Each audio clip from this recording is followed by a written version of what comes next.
Hello everyone and welcome to the new Let's Play of Castlevania, Aria of Sorrow. Oh, I'm just gonna click start because otherwise it's gonna go to the beginning bit, which we're gonna see anyways. I love this game so much. This is one of my absolute favorite games. And you're gonna notice how, because I will say it, I am good at this game.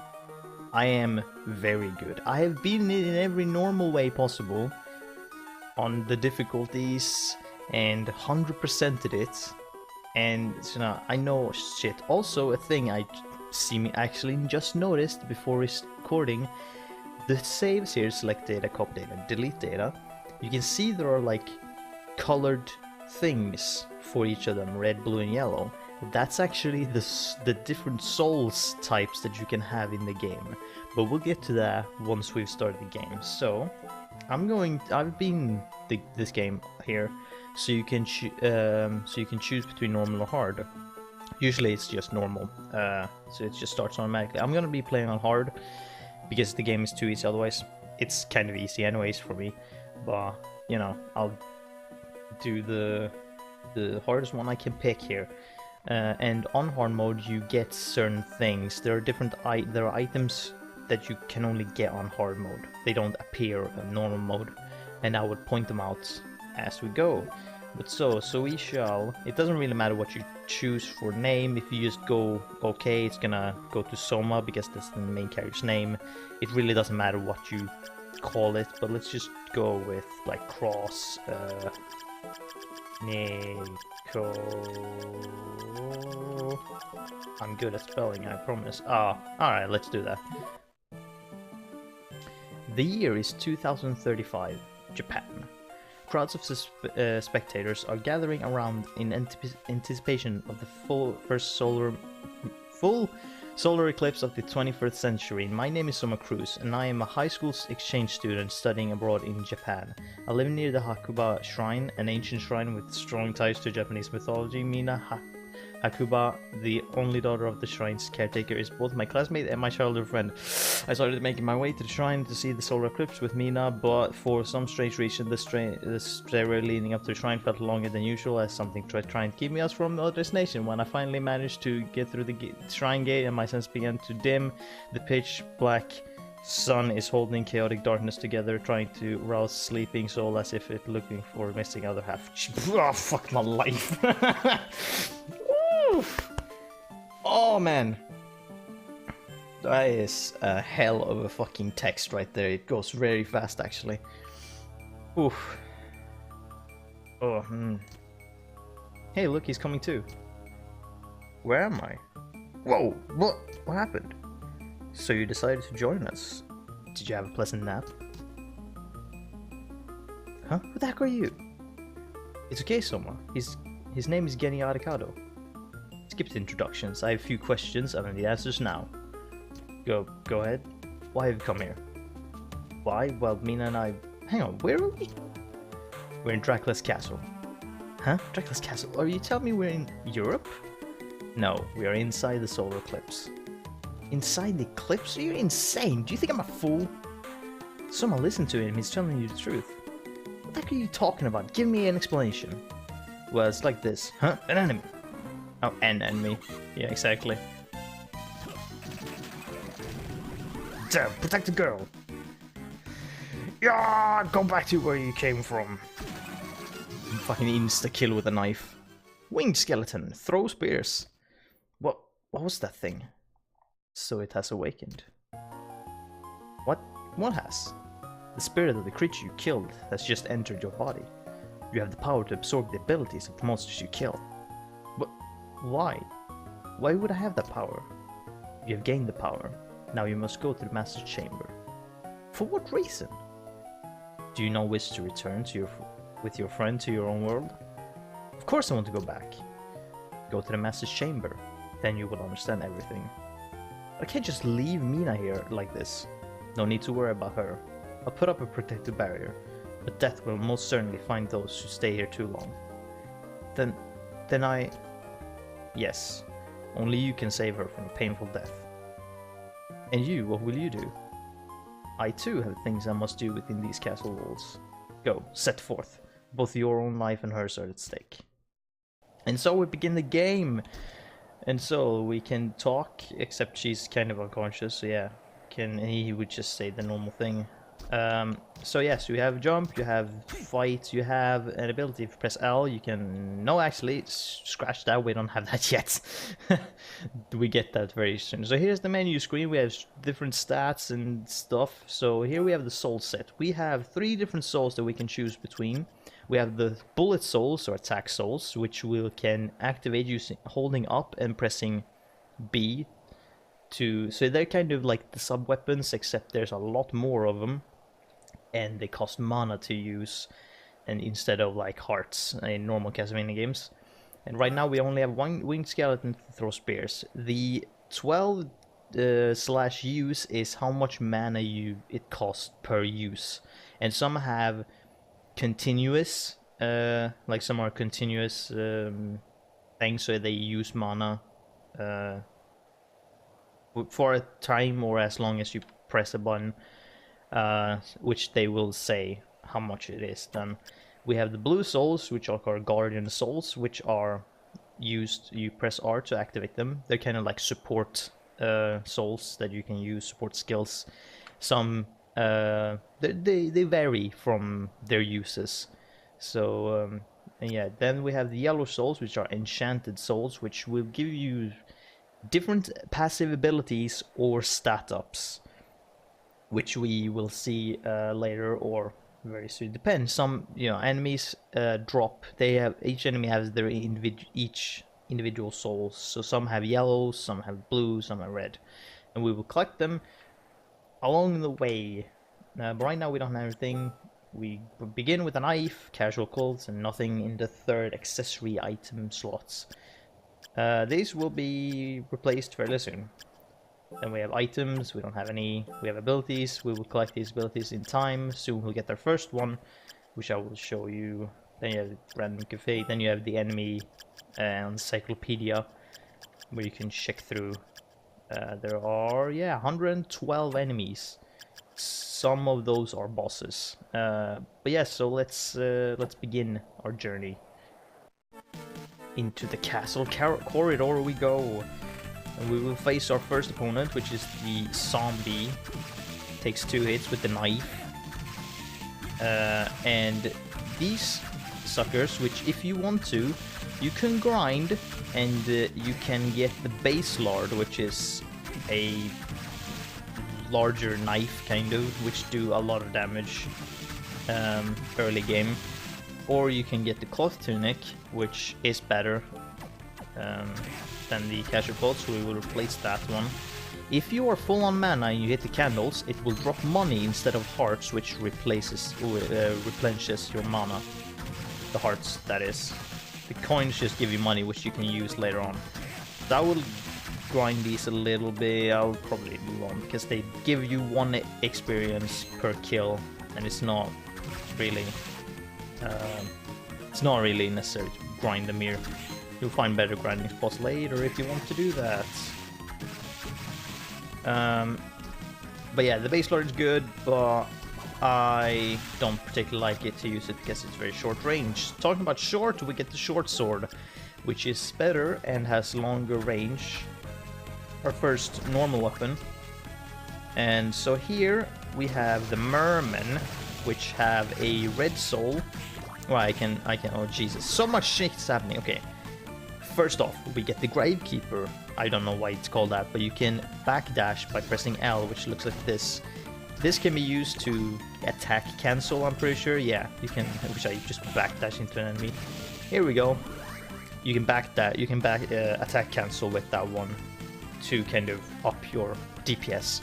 But the mermen, we get their soul. They have a bullet soul, fires a war pistol. I'm pretty sure, by the way, the winged skeleton soul is very good early game anyways, so you can stick with that one. You don't have to replace it.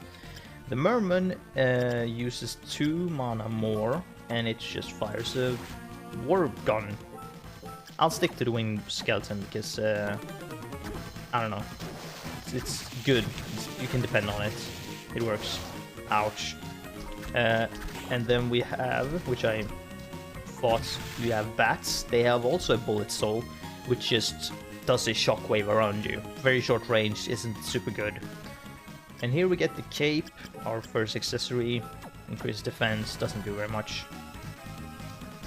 And if we go here, we have our first save point. These shrines, kind of. Also, which I've never looked at the background, there's apparently a coffin in the background. I'm not sure if all of them have it or only this one. Dude, I'm probably gonna notice a lot of different things that I haven't noticed before. So you press up on the D-pad and you select yes, and you save now. And so we can either go, this is the map, we can either go up to the right or we can go left. I'm gonna start with going to the left. Just jump up on the platform, please. Because there's stuff to be had down here. To the underground reservoir. It's a later area, it's actually a fairly later area. We have the Tiny Devil, which has a very good early game soul as well, which shoots 3 kind of spinning circles towards enemies. Alright, and here we have the skeleton. It also has a bullet soul. There we got the bat soul, which I can show you then how that one looks. Not very good. I don't like it too much. We get the pendant. It gives you 1 extra luck. Luck in this game is not really anything.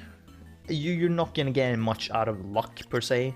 Sometimes you will, because there's a one item which gives you a major luck up, which it can be useful. Luck, by the way, kind of increases the chances of rare items dropping, or items dropping overall, and you getting the enemy souls. Some enemies have rarer souls than others. And yeah, one of the absolute most pain in the ass soul to get, because it's so rare, we will meet soon. Ouch. This is the killer fish. It has a bullet soul. Seemingly a lot of the early ones have bullet souls. Also the zombie, I need to remember that. The zombie doesn't have a bullet soul. The zombie has an enchanted soul, which in fact boosts your strength when you're poisoned. Ow, okay, fuck you. And fun fact about poison in this game, if you get poisoned, you do less damage. It temporarily decreases your attack while poisoned. And so if you get I'm guessing it negates that and just makes you stronger when poisoned. Or it just means that it takes away that debuff. And we level up. Nice. So there we have the hearts, since I used some magic. Or no, actually I didn't use any. I just got more when I level up. So why are we going this way, you ask, if this is a later area? Well, that's to get tasty meat, which will heal you a lot. Heals you 290, which almost fully heals us from 0 or 1. So that's a good health item you can get immediately. We will return to this area a bit later. Very bit later. And so yeah, we had the killer fish. It's basically in water. You send out one of those fish. I'm not completely sure, but it's like you send out one of the fish. And on land, it acts like a Magikarp. It just splashes around, it can't do jack shit. I walked right into that one. Amazing. Ah, damn it. If I want to get the Tiny Devil Soul, because it's pretty good, if anything, to just show it off. So this is a first place you can kind of grind or like try and get it by doing this. It's a bit, since there's only one, it takes a little while.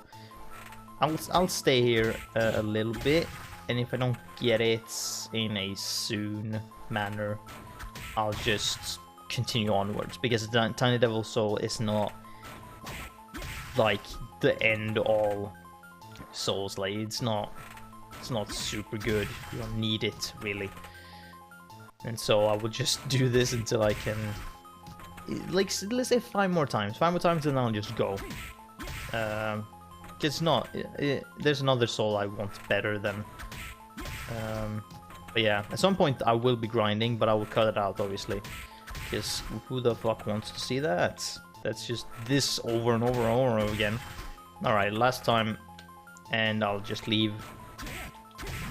Alright, we'll level up. That's nice. Okay, let's go. I'm just gonna leave this place. Ain't needing to be here anymore than needed. Ouch. Ouch. Also the music, I love the music in this game. There's one theme in particular which is just awesome, but it comes really late in the game. In fact, almost right at the end. Which we will hear in time. But yeah, so here we would kind of first meet Skeleton. Ah, here we get the Skeleton Soul. Throw bones. And it's exactly as its description says, you throw a bone just like they do. Damn. One-shot him. So does... No, it doesn't. Okay, the skeleton bone is stronger, I'm guessing? No, okay. Generally, you can say the more mana the skill uses, the stronger it is. But not always. And in this case, it could also depend on what element the attack is. Some enemies are weak to elements. Let's see, the bat is weak to just slash, just your sword, or basically anything. You will die immediately from almost anything. The zombie is weak towards holy, intolerant towards dark elements, also weak towards sword. And yeah, you can see the drop rates. You can it can drop cloth tunic and the base lord, as we talked about. Bat doesn't drop anything. The skeleton doesn't drop anything. Weak towards holy, strong against dark. The merman is tolerant against ice and weak against fire. No, that's not dark. What are the elements called? Is that death? I think death is an element in this game. Weak towards slice or just sword. Killerfish, weak towards fire, strong against ice. Has one item drop. I'm not sure which one that could be, but yeah. Tiny devil, weak towards holy. A lot of enemies in this game is gonna be weak towards the holy element, and there is only 2 holy weapons in this game. I will show both. Both are very strong. One, in fact, is the strongest weapon in the game. Technically, not really, not in raw power anyways. Here we have the axe armor. Those axes should be fairly recognizable. Here we have a boss door. These will, yeah, always show that it's a boss behind it. So these dudes have a bullet soul. It's you throw an axe like they do. You have the skeleton archers. Bullet soul again. Fires an arrow. Very straightforward so far. Here we have the first boss.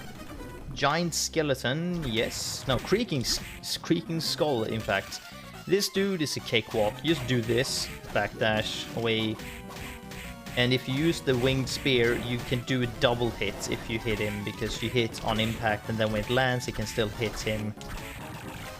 And yeah, done.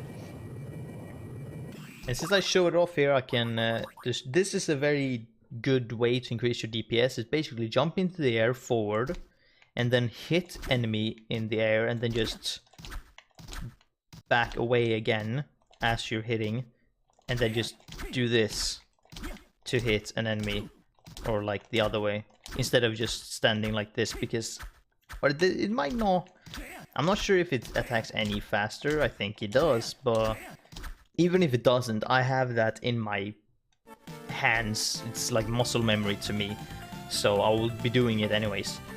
Some weapons it will attack faster, maybe not this one, but some attacks will definitely have increased DPS doing this type of attack.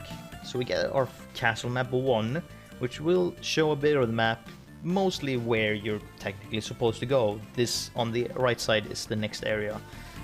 And here we have our next save point,